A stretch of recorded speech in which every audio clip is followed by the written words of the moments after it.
the day Elsie Holloway rode into Barrow Creek, Nevada, on the back of a borrowed mule with 40 cents in her coat pocket, and a jaw set hard enough to crack stone. Every man on the main street stopped what he was doing and stared, not because she was beautiful, though she was, but because she looked like someone who had already decided she would not be turned away. It was the spring of 1882, and Barrow Creek was the kind of town that existed because silver had been found in the hills above it 7 years prior. The hills were still giving, though not as generously as before, and the town wore that truth in its weathered storefronts and its men who moved with the particular tiredness of people who had worked hard for something that kept shrinking. The main street ran straight and wide, thick with red dust that coated everything: boots, window glass, the hides of the horses tied along the rail outside Calhoun's saloon. There was a smithy, a general store, a small church that doubled as a schoolhouse on weekdays, a boarding house, and at the far northern end of the street, set slightly apart from everything else as though it had decided it did not need neighbors, the largest cattle operation in 3 counties, the Merritt Ranch. Elsie did not know much about the Merritt Ranch when she climbed down from that mule in front of the general store. What she knew was that she had read an advertisement tacked to a post outside the train station in Carson City 3 weeks ago, and the advertisement had said, "Help wanted, Barrow Creek, Nevada, experienced cook and housekeeper for working ranch. Wages paid weekly. Room and board included. Inquire at Merritt Ranch." She had memorized those words the way a drowning person memorizes the shape of a floating plank. She was 26 years old. She had come from Ohio originally, then from a bad marriage in Utah that had lasted 3 years and left her with a small scar above her left eyebrow and a deep distrust of men who smiled too easily. Her husband, Franklin Holloway, had died of a fever the previous autumn, and while she had grieved in the complicated way a person grieves when their captor is gone, feeling loss and relief in the same breath, she had also immediately understood that she was alone and needed to work. She had spent the winter taking in laundry and mending in Carson City, but the work was inconsistent, and the winters in Nevada were not kind to a woman living in a single drafty room above a hardware store. When she had seen that advertisement, she had made her decision in under a minute. She tied the mule to the post outside the general store, squared her shoulders, tucked a loose strand of dark hair back under her hat, and walked directly to the northern end of the street toward the Merritt Ranch. The Merritt Ranch was impressive even to someone who was trying very hard not to be impressed by anything. The main house was 2 stories, built of pine and stone, with a wide porch that ran the full length of the front. There were 3 bunkhouses visible beyond the main structure, a large barn, a water tower, corrals holding more horses and cattle than Elsie could count quickly, and a cookhouse that sat to the east of the main house connected by a covered walkway. Ranch hands moved with purpose across the yard. A dog lifted its head from the porch steps to regard her without much alarm. Elsie walked to the front door and knocked. A young ranch hand, perhaps 19, appeared around the corner of the porch. He had a mop of sandy hair and looked at her with open curiosity. "You looking for Mr. Merritt?" he asked. "I am," she said. "I'm here about the position." The young man's eyebrows went up a fraction. "Yes, ma'am, he's out at the South Corral. I can take you." She followed him around the side of the house, through a gate, and along a fence line to where a group of men were working with a string of horses that had clearly just come in from somewhere wild. The horses were fighting every touch, whites showing around their eyes, hooves striking the packed earth. The men working them moved with that particular economy of motion that came from years of doing exactly this kind of thing. One man stood apart from the rest, not watching idly but watching with the kind of attention that takes everything in at once. He was tall, not extravagantly so, but tall enough that he stood above most of the men around him. He wore a plain work shirt, dark trousers, and boots that had seen considerable use. His hat was brown, the brim curved low on one side from habit. He had dark hair that curled slightly at the collar and a jaw that was covered in several days of dark stubble. And he had the kind of face that was not exactly handsome in a smooth or easy way, but was striking in a way that held your eyes strong-boned, weathered, serious. He looked to be somewhere in his early 30s, perhaps 32 or 33, and he moved with the unhurried confidence of a man who owned what he stood on. "Mr. Merritt," the sandy-haired boy called. "Lady here about the position." The man turned. He looked at Elsie for a moment, the mule dust on her coat, the set of her chin, the forthrightness in her brown eyes, and then he walked over to where she stood at the fence. He did not take off his hat, but he dipped his head in a brief acknowledgement. "Clarence Merritt," he said. His voice was low and measured, the kind of voice that did not need volume to carry weight. "Elsie Holloway," she said. "I've come about the cook and housekeeper position. I saw your advertisement in Carson City." He studied her with steady dark eyes. "You've cooked for a working crew before." "I cooked for 12 farmhands in Ohio for 2 years," she said. "3 meals a day, 6 days a week. I can bake, I can manage a larder, I can keep accounts if you need them kept, and I can manage a household. I came for work, not charity." Something shifted almost imperceptibly in his expression. It was not a smile exactly, it was something more careful than that. "Good," he said, "because what I'm offering is neither." She blinked once. She had expected some version of that response.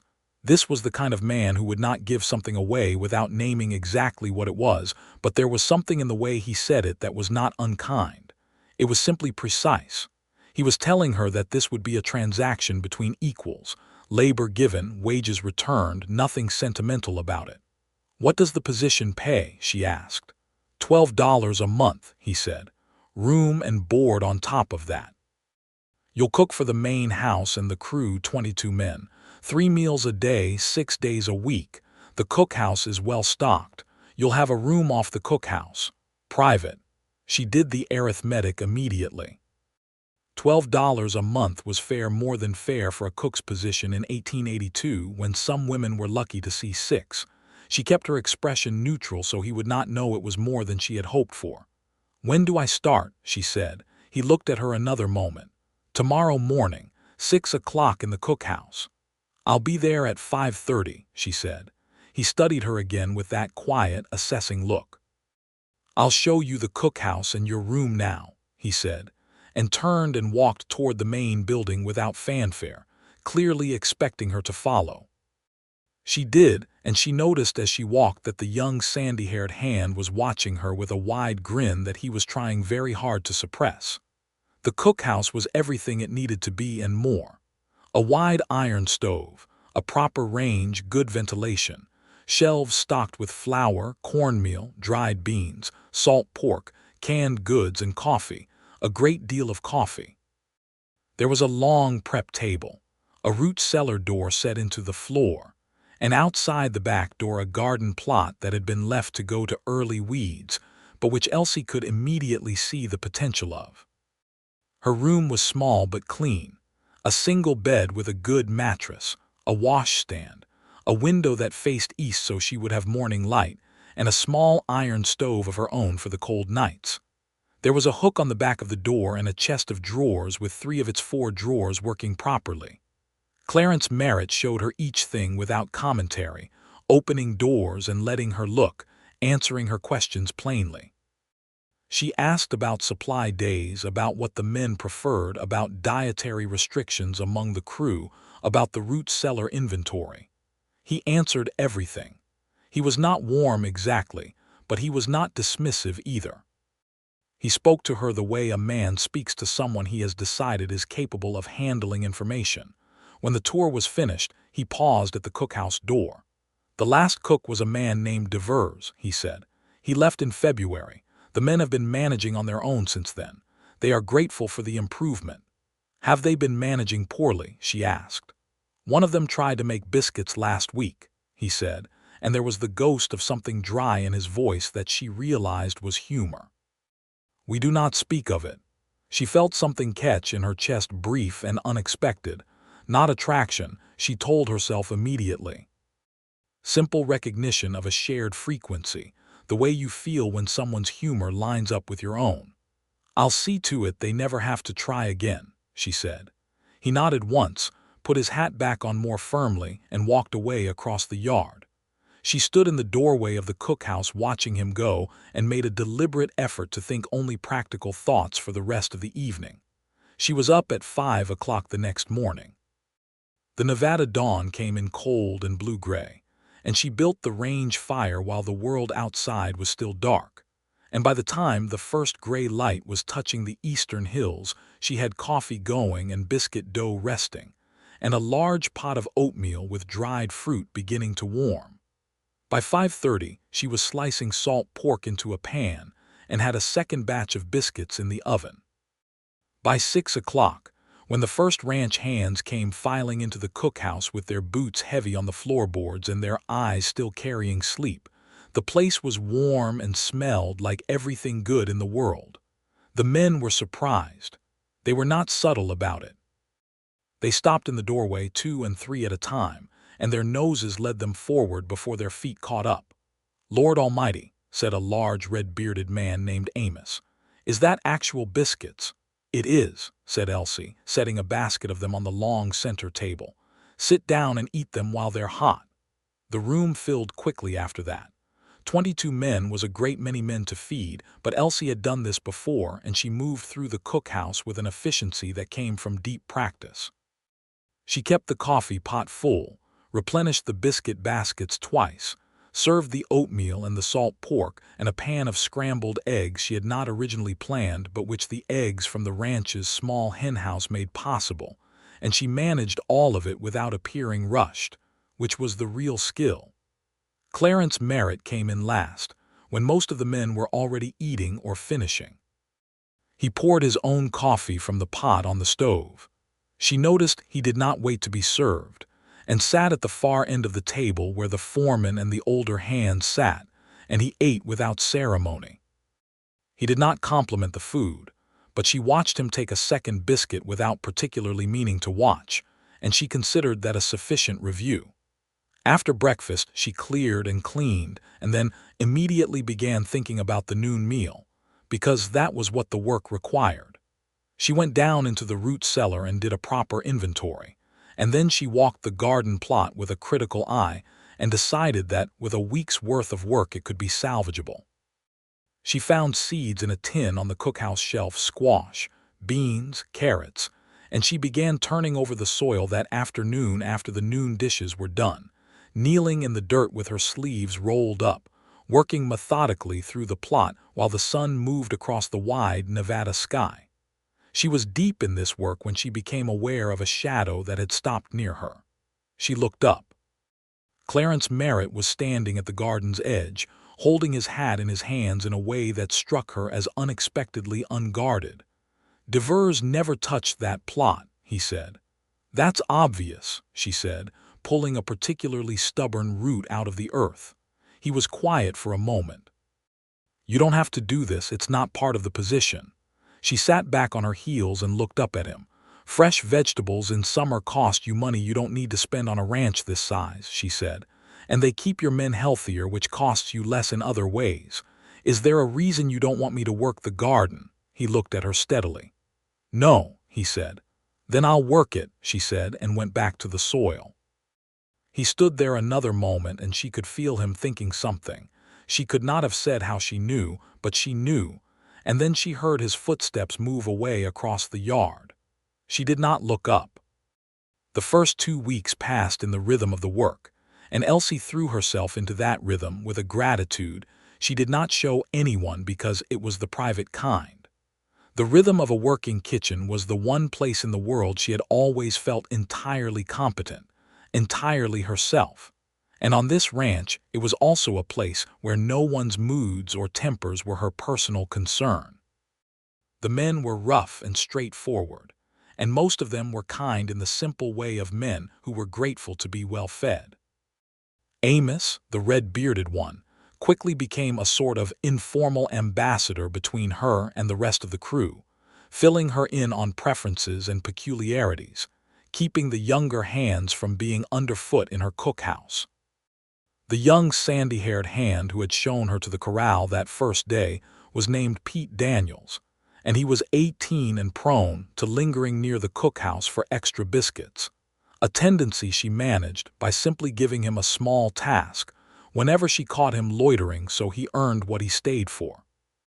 He began doing it deliberately within a week, she suspected, because he was that kind of young person who wanted purpose more than he wanted the biscuit, and she found she liked him for it.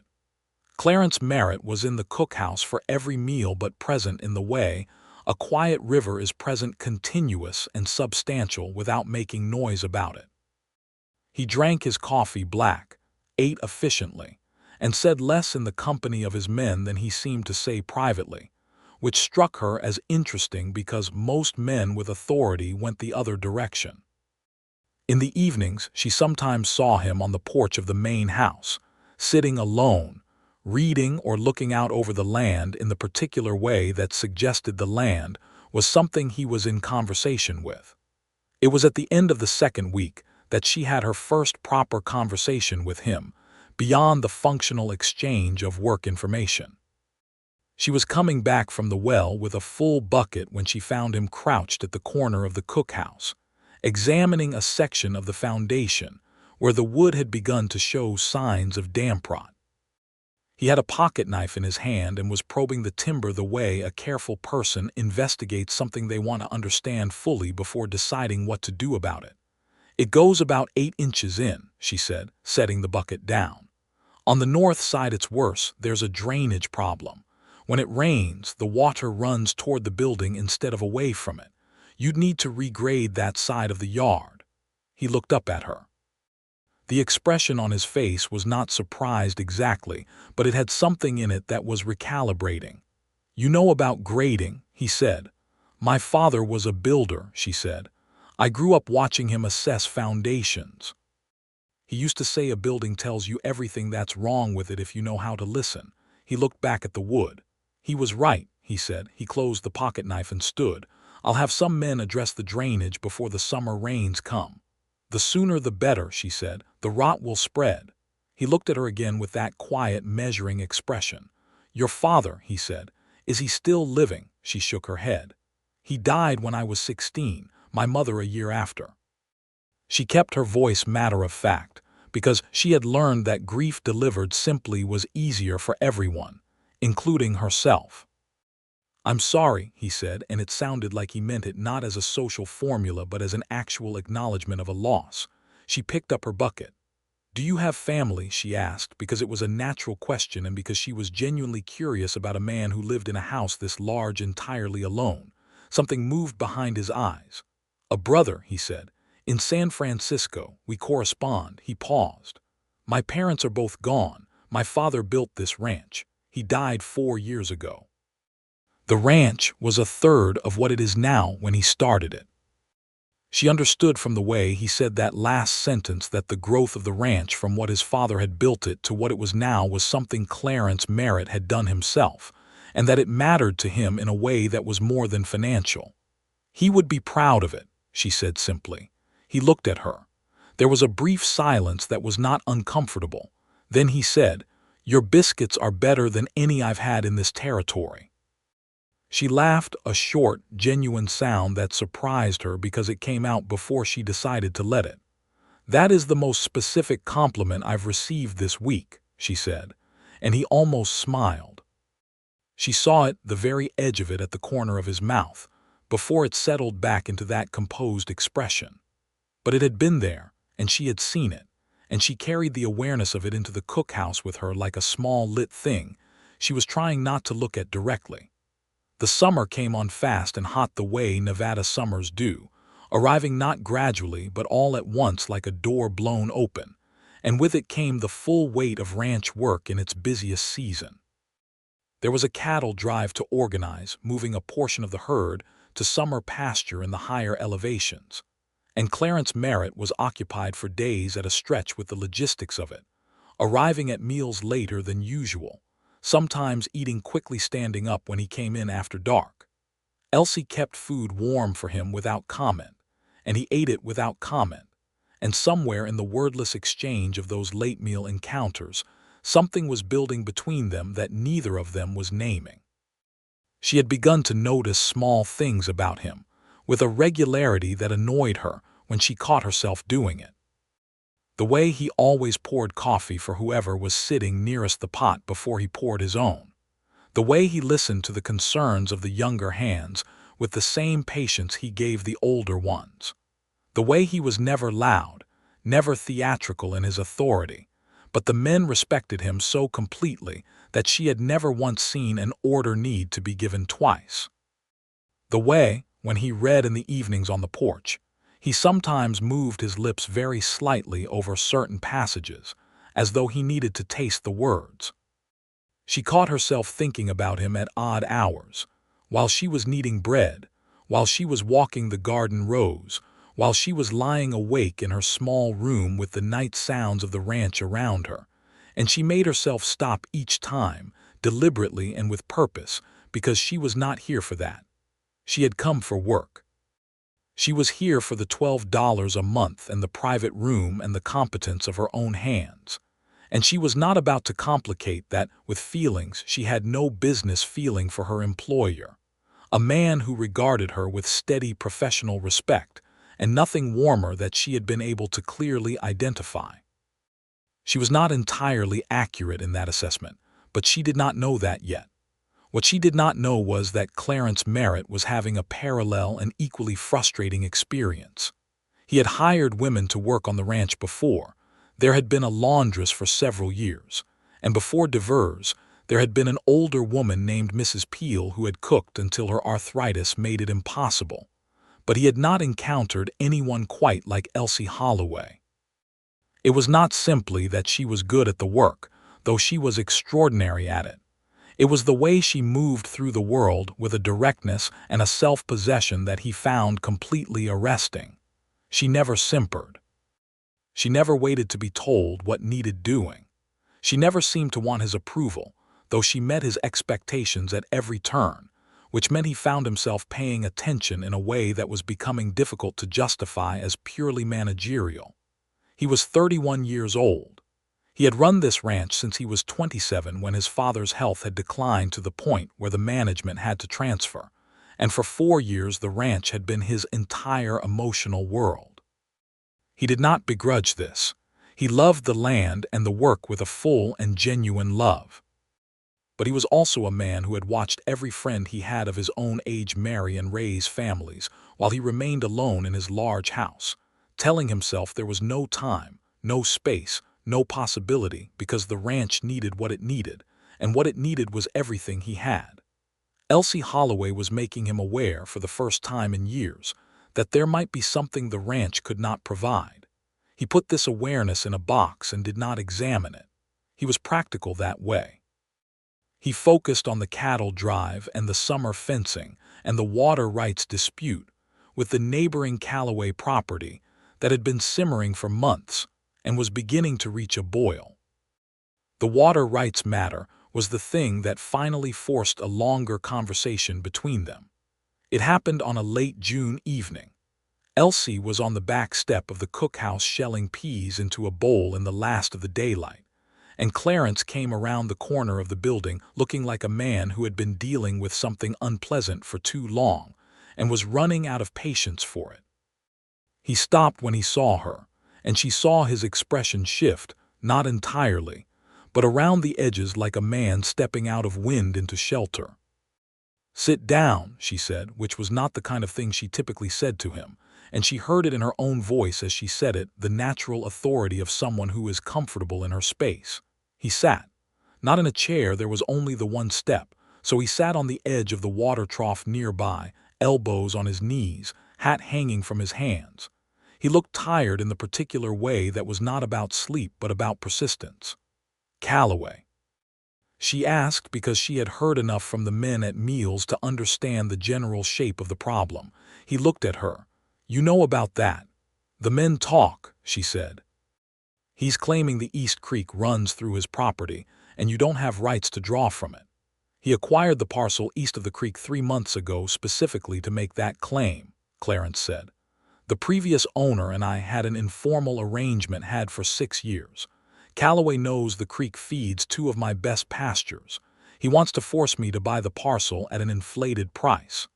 Do you have anything in writing from the previous arrangement?" She asked, still shelling peas with the methodical steadiness of someone who can do two things at once. He was quiet a moment. "There are letters," he said. 7 years of correspondence. Nothing that would constitute a legal instrument. 7 years of documented informal agreement might carry weight with a judge, she said, especially if you can show continuous use and no objection from the previous owner. He stared at her. "Do you have legal training as well as construction knowledge and agricultural expertise?" She looked up then, and there was a glint of amusement in her dark eyes that she did not try to suppress. "My father was a builder, my uncle was a clerk in a county court, and I read extensively," she said.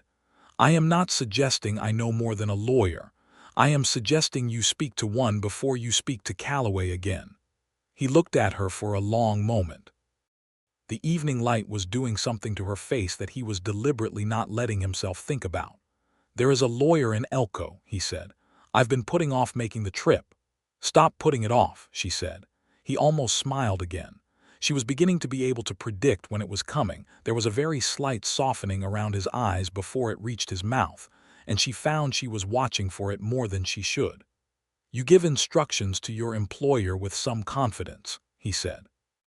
"You hired me for work," she said. "Work is what I do. Watching you lose access to your pasture water because you delayed a legal consultation would be poor performance on my part." There was a silence. She heard him exhale, not quite a laugh but adjacent to one.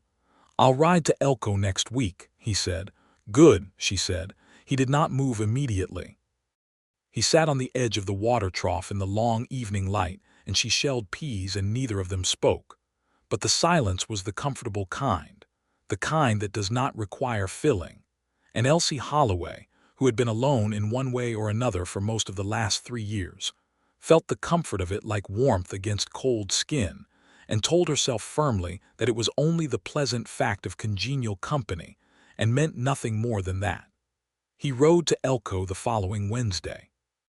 He was gone 4 days, which was longer than she had expected, and she noticed his absence the way you notice a sound that has stopped, not loudly, not obviously, but with a particular awareness that something that had been present was not. When he came back with the lawyer's assessment, which was cautiously optimistic, and with a new supply of coffee beans and a bolt of good cotton cloth that he left on the cookhouse table without explanation. She found the cloth when she came in from the garden, and she stood looking at it for a moment with her dirty hands held out from her sides so she would not soil it, and she felt something warm and difficult move through her chest. She cut the cloth into new curtains for the cookhouse windows and said nothing about it, and he said nothing about it either, and the curtains hung in the western light that afternoon and made the cookhouse look like a place someone cared about. It was July when Pete Daniels came into the cookhouse at mid-morning looking pale and holding his right hand against his chest, and Elsie took one look at him and said, "Sit down and show me." It was a bad cut from a fence wire, deep in the meat of the palm, and it needed to be cleaned and closed properly. She cleaned it with the care and efficiency of someone who has dealt with wounds before. She had dealt with far worse in her life than she let herself think about, and she bandaged it tight and told him to keep it elevated and not to work it for 2 days.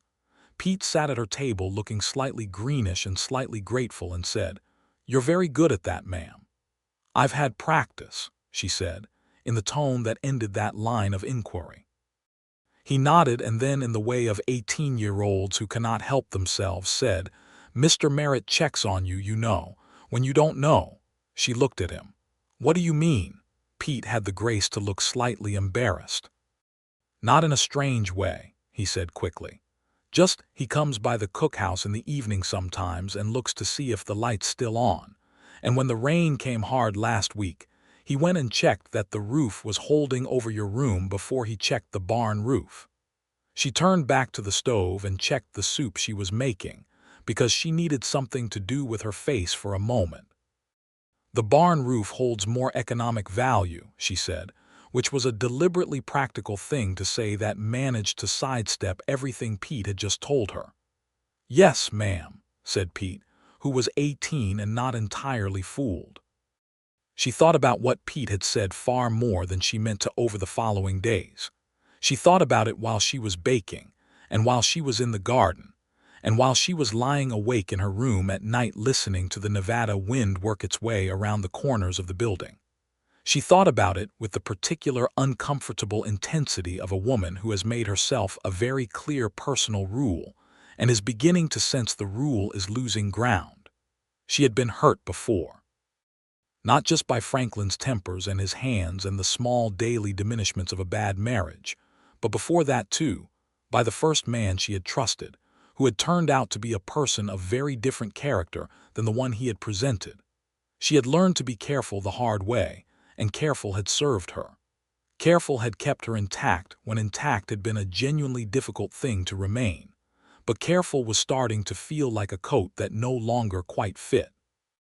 She was in the garden on a Saturday afternoon in late July when the thing that changed everything happened. It was not dramatic. The most important things rarely are, she had come to believe. She was on her knees between the bean rows when she heard footsteps and looked up and found Clarence Merritt crouching at the garden's edge, looking at the plants with an expression that was almost bewildered. "This is incredible," he said. She looked at the garden. It had, she supposed, come along remarkably. The beans were climbing their stakes in thick green curtains. The squash was sprawling luxuriantly. The carrots were coming up in feathery rows. The tomatoes, she had found the starts at the general store and bought them with her own money, were already setting fruit. "It's a good soil," she said. "It just needed attention." He was quiet for a moment, looking at it. Then he said, without looking at her, "I owe you an apology." She went still. "What for?" He looked at her then. He had that expression, the one she had come to associate with him saying something that cost him something to say. "When you arrived," he said, "I thought you were capable. I hired you because you seemed capable, but I treated the position as straightforward and the person in it as incidental to it. You are not incidental to it. What you've done here, the garden, the cookhouse, the men, this ranch runs better because you are in it. I should have said so before now." The directness of it was disarming. She had expected a great many things from Clarence Merritt. She had not expected this particular vulnerability. "You don't owe me an apology for being professional," she said carefully. "I owe you recognition," he said, "which is different." She looked down at the bean row she had been tending. Her heart was doing something irregular and inconvenient inside her chest. "You could raise my wages," she said, and it came out drier than she intended, and she heard him make that sound, not quite a laugh, that she had come to cherish more than she would comfortably admit. "To $15, he said. She looked up sharply. "That's Clarence, that's more than fair," and she stopped, because she had used his given name without thinking, the first time she had, and they both heard it in the silence. He was looking at her steadily. The afternoon light was on the side of his face, picking out the warm tone in his skin, the dark depth of his eyes. "Elsie," he said, which was also the first time he had used her given name, and the way he said it careful and deliberate, like a man placing something valuable down rather than setting it aside, sent a shock of warmth through her so immediate and complete that she had to look away. $15 is very generous," she said to the bean row. "It's accurate," he said, the way he said everything that mattered. She heard him stand. She heard him hesitate. "Will you walk with me Sunday evening?" he said. "The creek path, I want to show you where the water rights dispute originates. The lawyer advised walking the line." He paused. "I would value your perspective." She understood that he was giving her the practical reason because the practical reason was true, and also because he was the kind of man who needed a framework to hang things on, who could not simply say, "I would like to spend time in your company for the sake of it without a reason attached," because that kind of raw wanting was not yet something he had practiced saying. She understood this, and she was moved by it. "Sunday evening," she said. They walked the creek path on Sunday as the day cooled toward evening. The creek was not large, a reliable flow year-round, but modest, running between low red banks lined with cottonwood and willow that were the only real green in the scrubland around them. Clarence knew every foot of it, and he showed her the point where the property lines intersected, the survey markers buried in the bank, the original channel diversion that an earlier owner had built, and which established the water use going back to 1869. He was precise and informative, and clearly believed they were there for the legal purpose he had stated. But they were also talking, really talking, in a way they had not yet done. She told him about Ohio, about her childhood there, about her father's hands on timber and her mother's garden, and the particular green of Ohio summers that was so different from the Nevada landscape she now walked through.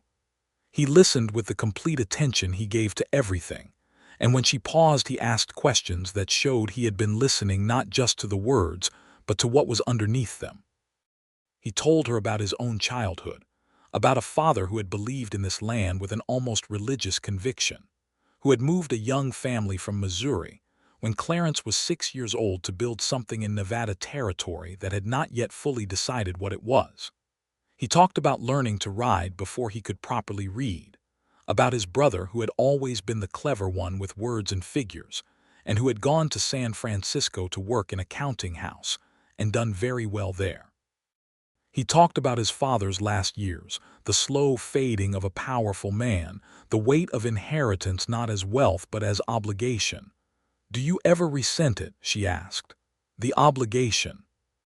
He was quiet for a moment. The creek moved alongside them, small and steady.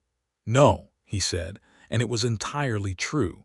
"But I think sometimes I have used it as a reason not to want other things."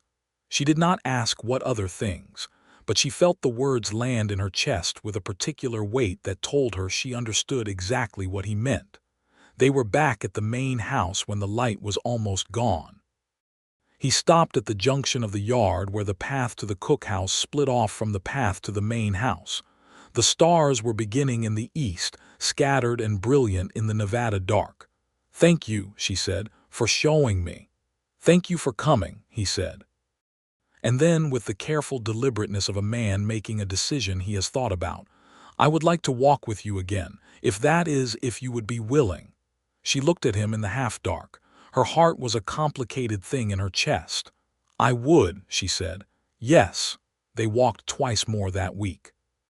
Once along the north fence line in the early evening, and once, on a Wednesday when the work allowed it, to the small ridge above the ranch from which you could see the whole valley laid out below. The silver thread of the creek, the dark squares of the corrals, the tiny blocks of the bunkhouses, the ranch house itself looking modest and right in its landscape. They stood up there in the warm evening wind, and she felt something she had not felt in years, perhaps had never felt in quite this way, the sense of standing somewhere that might, eventually, become home. She was still being careful. She was still watching herself, monitoring the distances. But the distances were shortening in ways she could not entirely control, and when she caught herself hoping he would find a reason to stop by the cookhouse in the afternoon, when she caught herself listening for his particular step on the porch boards in the evening, she stopped giving herself the lecture about it. The lecture was losing credibility. August came burning and enormous. The cattle drive had happened and been a success.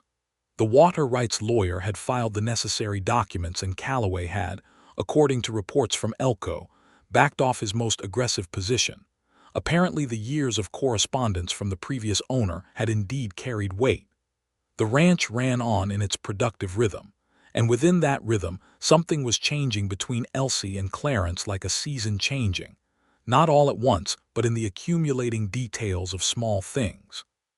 He began having his coffee at the cookhouse after the crew's breakfast cleared out, in the quiet of the morning while she was doing the clearing and planning for the noon meal. He sat at the center table with his coffee and sometimes a newspaper he'd gotten from the supply wagon, and they talked about the ranch, about the news from the wider world, about books, about things they had thought about and wanted to say to someone. She discovered he had opinions about history that were more nuanced than she expected, and he discovered that she had opinions about politics that were more pointed than he expected, and they disagreed about several things with the pleasurable energy of two people whose disagreements are never personal. She told him, one morning, about Franklin Holloway. Not everything, not the worst of it, but enough. She told him about the marriage and why it had been wrong and that she had not left because she had not yet understood that leaving was permitted, which was the complicated truth of it, and she watched his face as she said it and saw something tighten in his jaw and then deliberately release. "You are not responsible for the character of a man who failed you," he said. It was, she thought, exactly the right thing to say. Not sorry, which could slide into pity. Not anger on her behalf, which could become performance. Just the clear, factual repudiation of guilt she had not known she was carrying until he set it aside. She had to look very deliberately at her coffee cup for a moment.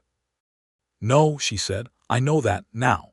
The morning he came into the cookhouse looking agitated, which for Clarence Merritt meant he was standing slightly stiffer than usual, and there was a tension in the set of his shoulders, she put a cup of coffee in front of him and said, "Tell me."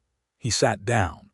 "A man came yesterday while you were in the garden, sent by Calloway." He looked at his coffee. "He made a suggestion that I might find managing the ranch less complicated if I were less distracted by domestic arrangements." She went very still. "Domestic arrangements," she repeated.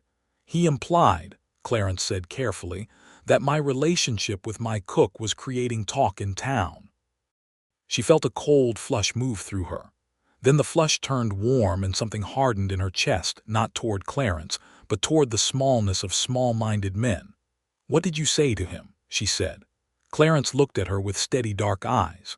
"I told him to leave my property," he said.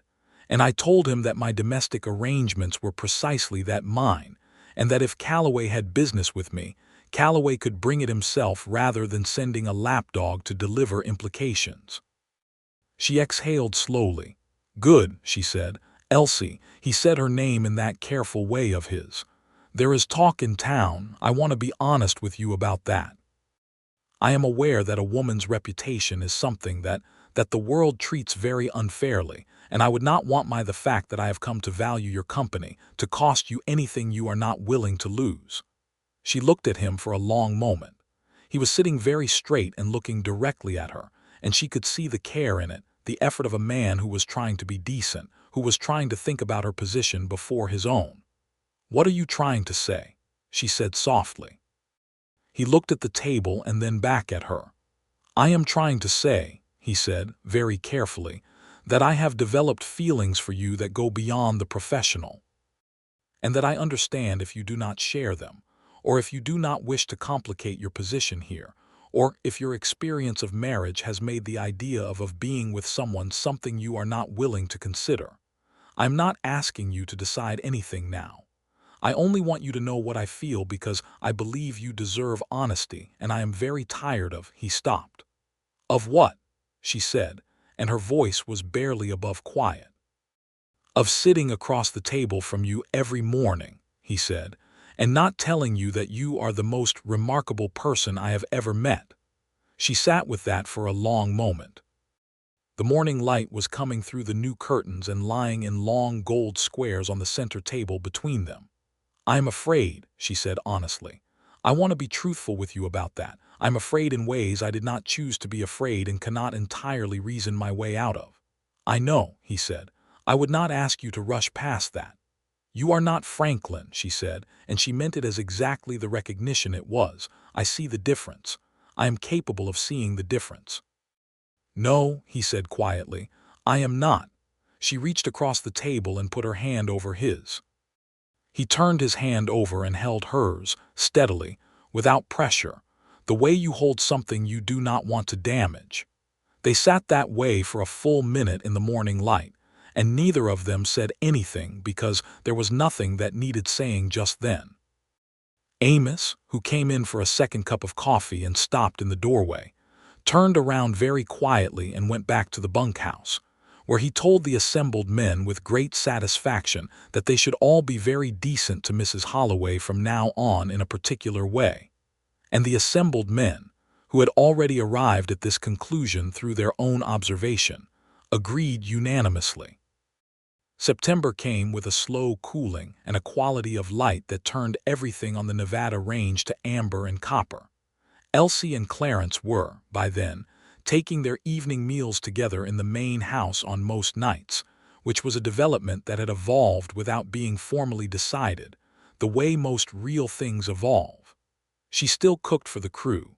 She still ran the cookhouse with absolute authority. But after the evening meal was served and cleared, she crossed the yard to the main house and sat at the dining table there, and Clarence sat across from her, and they ate together and talked. And these were the hours she began to understand were the hours she was most fully alive. The main house had a parlor with bookshelves that ran to the ceiling and a fireplace that worked beautifully, and on the cooler September evenings, they sometimes sat there after dinner. She was reading her way through his shelves in a systematic manner that pleased him. She could tell, because he would sometimes come home to find her deep in something and sit down with his own book and say nothing for the better part of an hour. And she understood this, the particular contentment of reading in the same room as someone you trust. He kissed her for the first time on a September evening when they were standing on the porch of the main house, watching a thunderstorm move across the valley. From the west, one of those great Nevada storms that builds for hours, and then arrives in a spectacular declaration of itself. Lightning dropping in the far hills, thunder rolling in slow, massive waves across the flatland. The storm was still miles distant, and they stood watching it come, and he had put his arm around her at some point. She could not have said exactly when. It had happened so naturally. And when she turned her head to say something about the lightning, he was very close, and for a moment they simply looked at each other with all of that between them, and then he kissed her gently and carefully, the way he did everything that mattered, and she kissed him back. The storm hit the ranch 20 minutes later with tremendous noise and light and rain, and they stood on the porch and watched it together until the rain came sideways and they had to retreat inside. And she stood in his hallway dripping slightly and laughing. Actually laughing, fully and freely, the way she had not laughed in so long it was like remembering how. And he watched her laugh with an expression on his face that she would think about for years afterward, the particular open, unguarded expression of a man who has just seen something he had not known he needed.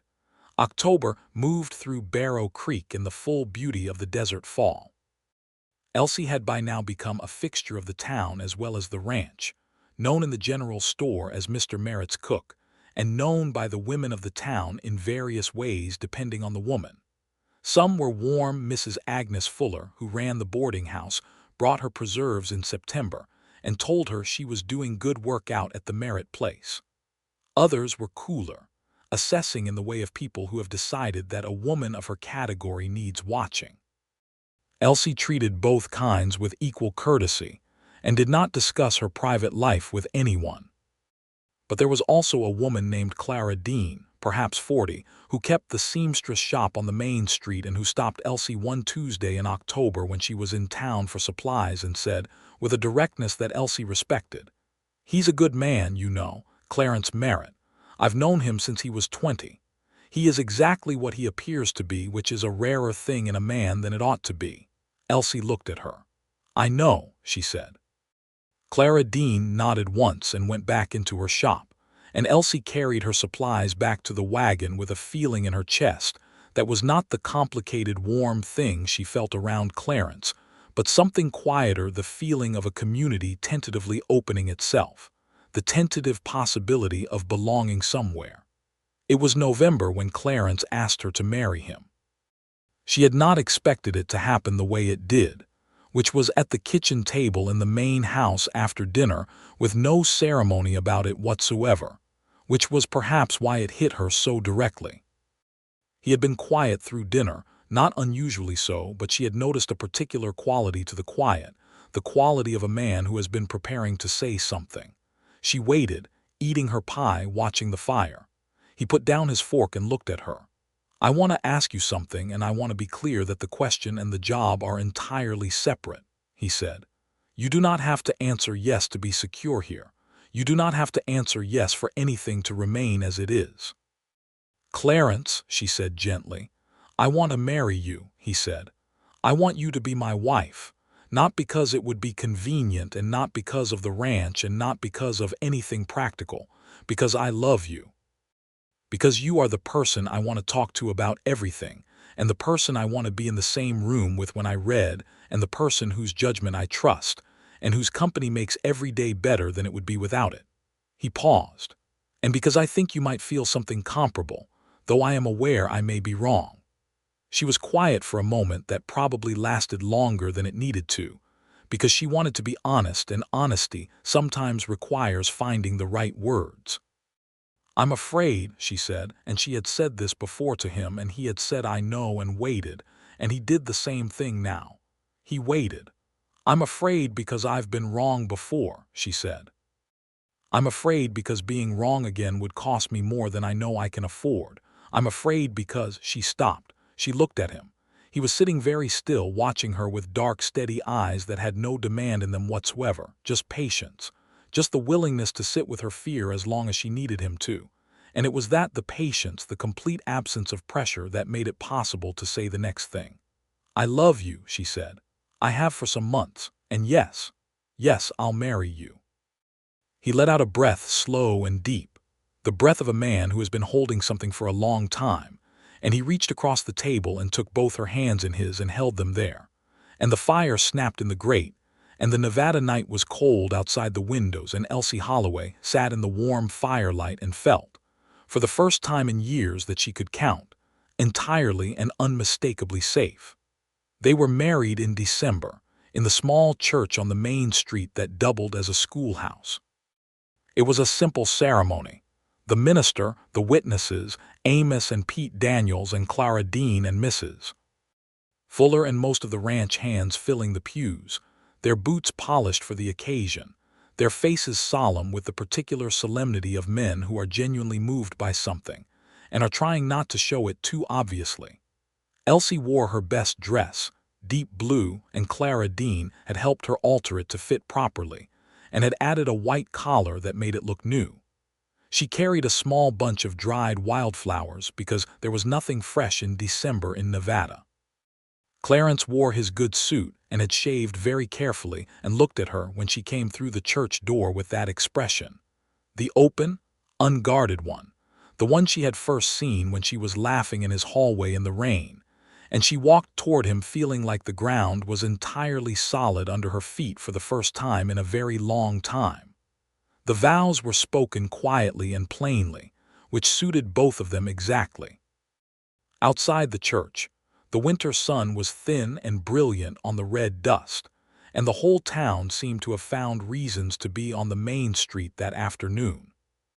Pete Daniels threw his hat in the air when they came out, which started a general commotion that Amos tried to dignify and failed to, and Clara Dean pressed Elsie's hand and said nothing, which was enough. Mrs. Fuller had arranged a small celebration at the boarding house, and they went, all of them, the ranch hands and the town women and the minister, and one very elderly man who said he wasn't sure who was getting married, but food was food. And there was food, and there was fiddle music from a hand named Ruiz who turned out to be extraordinarily good at it. And Elsie danced, which she had not done since she was a girl. And Clarence danced with her with more competence than she had expected from a man, who seemed to have organized his life with very little room for dancing in it. The Callaway matter resolved itself finally and favorably in January, when the judge in Elko ruled in Clarence's favor on the water rights based on the documented historical use and the letters that Elsie had suggested he produce.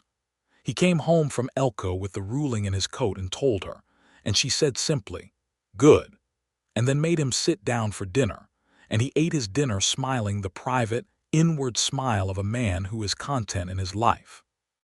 She had moved into the main house with him after the wedding, and she managed both the household and the cookhouse as she had before, though now she had a girl from town, young Macy Crane, 16, who came 3 days a week to help with the washing and the heavier cleaning so that Elsie's time was not entirely consumed by the sheer volume of the work.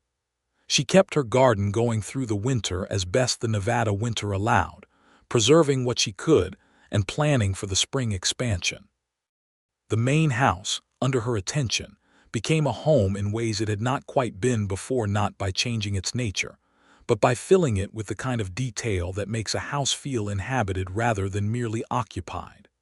There were curtains in the parlor now, and proper covers on the chairs, and in the kitchen there were herbs growing in pots on the windowsill, and a smell of good food that had permanently replaced the bachelor smell of strong coffee and sawdust. She found, in living with Clarence Merritt, that the man she had been cautious about was exactly the man she had tentatively allowed herself to believe he might be. He was steady without being rigid. He was private without being closed. He was opinionated but genuinely open to being wrong, which was, she had come to think, the rarest thing in any human being. He was gentle in private in ways she had not quite anticipated, not sentimental, but attentive in the way of a person who is always noticing the person they love, always aware of them in the room, always making small adjustments to accommodate their presence. He remembered things she mentioned in passing. He brought her books from the supply wagon unprompted.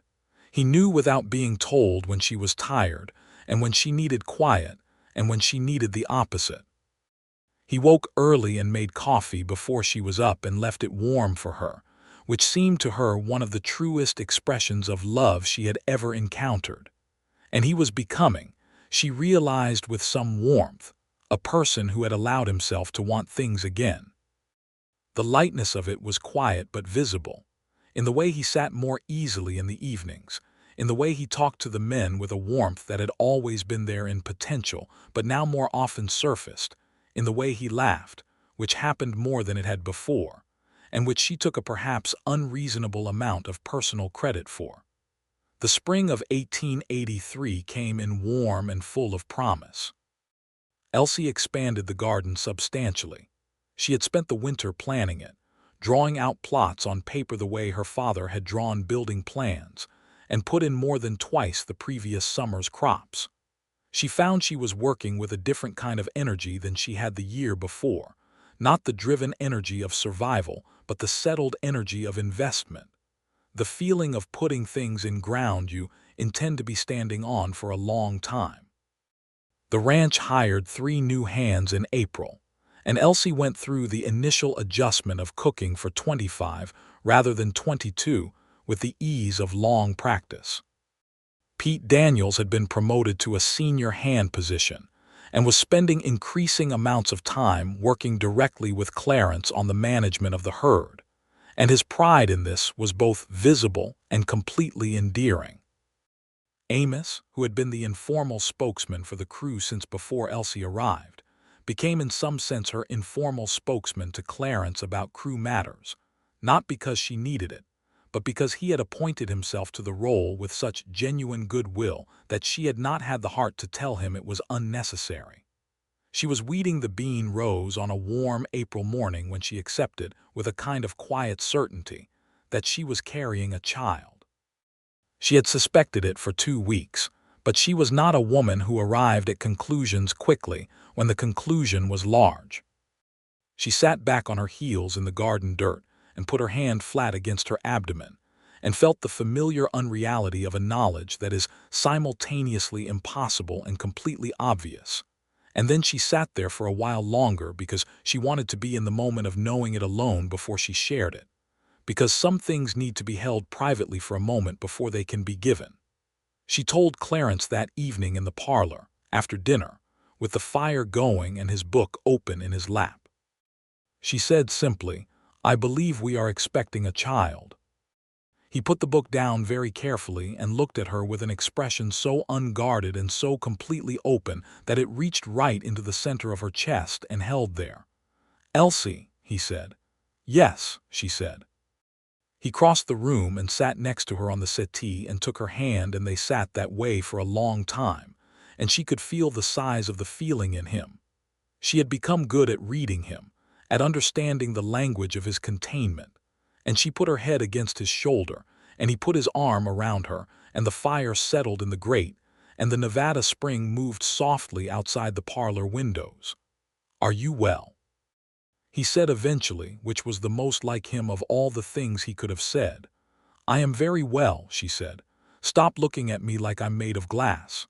"I am not," he said, but he was slightly, and she laughed at him, and he held her tighter. The summer of 1883 passed in the warmth of everything working right. Elsie continued her work. She was not a woman who was going to retire to a chair for 9 months because of a pregnancy, and Clarence knew better than to suggest it, though she caught him watching her lift things with an expression of restrained concern that she found both touching and slightly maddening. She did delegate more of the heavy physical work to Macy Crane, and to a second helper she brought on, a quiet woman named Rosa who had come to Barrow Creek from New Mexico and who had a particular gift for preserving and who became, over the months, something close to a friend. Barrow Creek, for its part, had settled its assessment of Elsie Merritt, as she was now known, into something that was mostly warm. The women who had been cool in the beginning came around gradually, the way communities come around to people who are clearly there to stay and clearly making things better. Clara Dean remained the closest thing she had to a confidant in town, and their Tuesday mornings when Elsie came in for supplies became a standing occasion that both women looked forward to.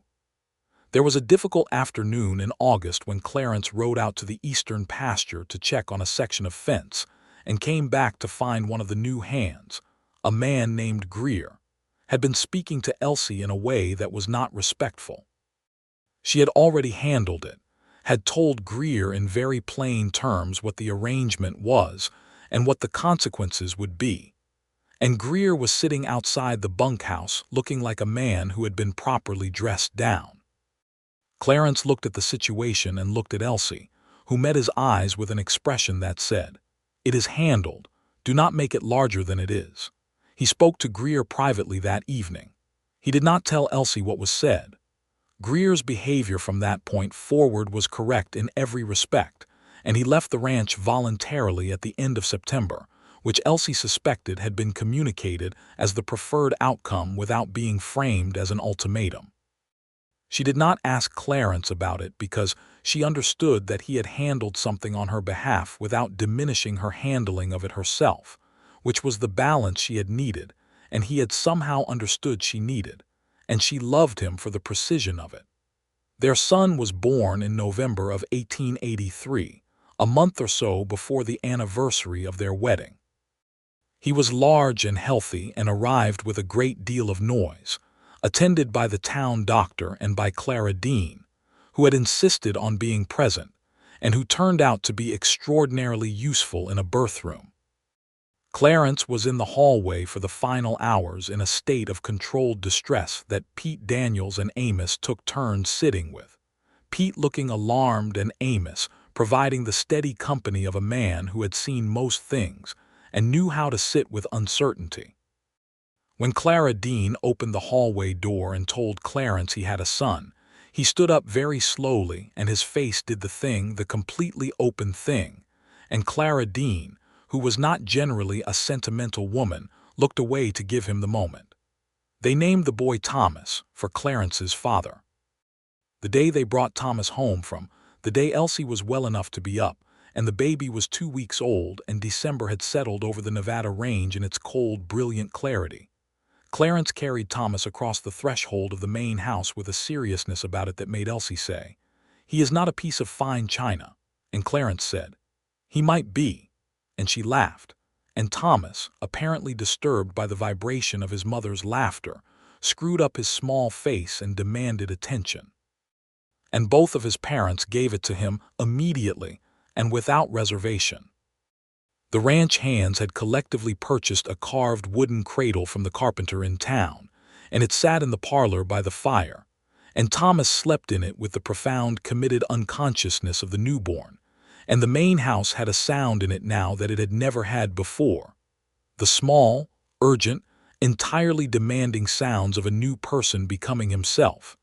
and Clarence Merritt, who had run a cattle ranch for 4 years with complete competence, was occasionally found standing at the edge of the parlor in the evenings watching his son sleep with an expression of such unguarded wonder that Elsie, watching him, felt her chest fill up with something that was almost too large to hold.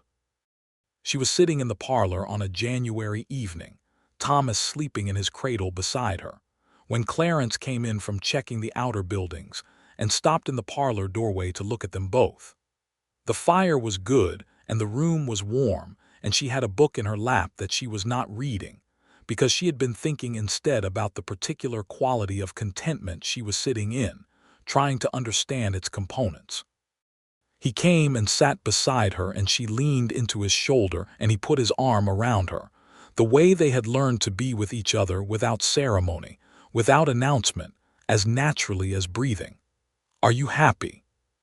he said, which was not a question he asked frequently, but when he asked it with complete sincerity. She considered it with the honesty he had always given her and which she had learned to return. "Yes," she said, "completely." "Are you?"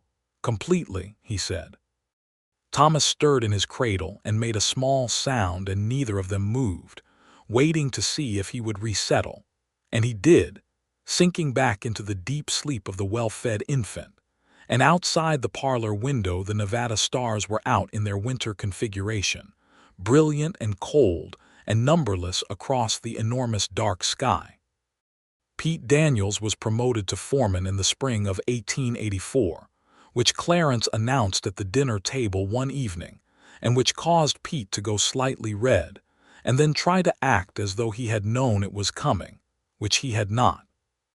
Amos, whose age and preference for the crew's ground-level operations made him both the right person to stay where he was and the right person to mentor the new foreman, pumped Pete's hand with the solemnity of someone conferring something significant and said, "Don't let it go to your head," which everyone present understood to mean, "I am proud of you, you idiot." Elsie trained a full-time cook to manage the cookhouse, a stout, competent woman named Helen, recruited from Elko, who took to the cookhouse range with the ease of long experience, and who Elsie handed the operation to with the particular generosity of someone who has built something good enough to give away. She still baked. She still came through the cookhouse in the mornings and checked in with Helen and consulted on the menu for the larger operations. But the primary management was Helen's now, and Elsie moved the center of her domestic energy to the main house, and to Thomas, and to the expanded garden, and to the increasing administrative work of the ranch that she had quietly begun assisting Clarence with because she had a facility with numbers, and he had always known it. The ranch's ledger books became partly her domain, and she brought to them the same organized precision she brought to everything else. She found irregularities in the supply accounts that had been costing the ranch money through careless pricing, and she renegotiated the supply arrangement with the Carson City merchant who delivered monthly, and the savings in the first year alone were sufficient to fund the water trough expansion in the eastern pastures that Clarence had been putting off. He reviewed her work with the same complete attention he gave everything and said, when he was done, "You should have been doing this from the start," which she received as the exact compliment it was. Barrow Creek in 1884 was a slightly larger and slightly more settled town than it had been when Elsie arrived. The silver was still coming, though the most abundant years were behind it. There were men in town who knew this and were planning for what came after, and there were men who were not planning, and the difference between these two groups was already beginning to show in their faces. Clarence had always been of the view that a ranch not dependent on a single resource was a ranch that would outlast a mine, and the diversity of the Merritt operation, cattle, horses, crops, wool from a flock of sheep, he had added the previous year bore this view out with increasing clarity as the town's economic center of gravity shifted. They rode into town together on most Saturdays, Elsie and Clarence, Thomas bundled between them on the wagon seat when the weather was good, and they moved through the town with the ease of people who have earned their place in it, not through political maneuvering or social performance, but through the straightforward currency of being known and being trustworthy and showing up consistently. The Calloway unpleasantness had resolved so completely that Calloway himself, encountering Clarence at the hardware store one February morning, had extended his hand and said something that was almost an apology, and Clarence had shaken the hand and said nothing about it to anyone except Elsie, who said good, in exactly the way she said things that were both morally and practically correct. By the summer of 1884, Rosa, who worked with Elsie 3 days a week in the main house, had been offered the permanent cooking position at the boarding house and had accepted it, which Elsie had encouraged because it was the right opportunity for Rosa. She attended Rosa's first day at the boarding house and brought a pie from the main house kitchen as a contribution, and Mrs. Fuller served them both tea and said that the town was lucky to have such women in it. And Elsie and Rosa exchanged a glance that contained a great deal, including the awareness that the town had not always been certain of this fact. It was Rosa who, in September of 1884, mentioned to Elsie while they were preserving peaches in the main house kitchen that there was a family newly arrived in Barrow Creek, come from Oklahoma Territory, with a mother and several children and no father. He had died on the journey, they said, which was the kind of story the West was full of, ordinary and terrible at once. The family was at the boarding house and had very little. Elsie listened to this and thought about it, and then did what she did with most problems, which was to identify what could actually be done. She went to see the family the following Tuesday. The mother was a woman named Agnes Rowe, perhaps 30, worn-looking but with a sharpness in her eyes that Elsie recognized the sharpness of a capable person who has been reduced by circumstance below her actual level and knows it. There were 4 children, ranging from about 5 to 12. Elsie sat with Agnes Rowe for an hour and drank Mrs. Fuller's tea and asked questions and listened. Then she went back to the ranch and spoke to Clarence in the evening, and they talked for a long time about what the ranch might realistically offer. And the next day Elsie went back to the boarding house and told Agnes Rowe that there was a position available on the Merritt Ranch for a laundress and household helper, with a room included, and the children could attend the schoolhouse in town during the week. Agnes Rowe sat very still for a moment and then said, "I am not looking for charity." Elsie looked at her with complete understanding. "Good," she said, "because the Merritt Ranch has 25 hands producing a great deal of laundry every week and a main house that requires substantial help to maintain properly. This is work, real work, paid properly." Agnes Rowe looked at her for a long moment and then said, "When do I start?"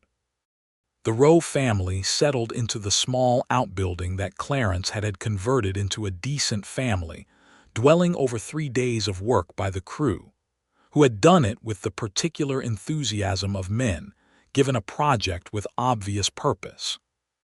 Agnes Rowe turned out to be a formidable worker and an excellent laundress, and had, additionally, a talent for mending that surpassed anything the ranch had had access to before. Her eldest child, a boy of 12 named Samuel, attached himself to Pete Daniels with the focused admiration of a boy who needs a model of what a competent man looks like. And Pete, who was 20 and had recently started to understand that being admired was a responsibility, took this seriously and let the boy follow him on the appropriate parts of his work. The autumn of 1884 was the most beautiful Elsie could remember. The Nevada hills going to rust and ochre, and the sky running deep blue from horizon to horizon, the mornings cold and the afternoons still warm, the ranch running at full productive capacity, the household full of the pleasant noise of people and work and purpose. Thomas was almost a year old and had arrived at the developmental stage where everything was interesting and everything required touching, and he moved through the main house on sturdy, uncertain legs like a small, determined explorer, and both of his parents spent more time than was probably strictly necessary watching him, with a delight that they were not embarrassed about. One evening in November, Clarence and Elsie were sitting on the porch in the early dark. He had found a way to make the porch bearable into late fall with a small iron brazier, and Thomas had just been put to bed by Elsie and had gone down without much protest, which was an event worth noting. The night was very clear and the stars were out, and in the distance a coyote was making its sound somewhere in the hills.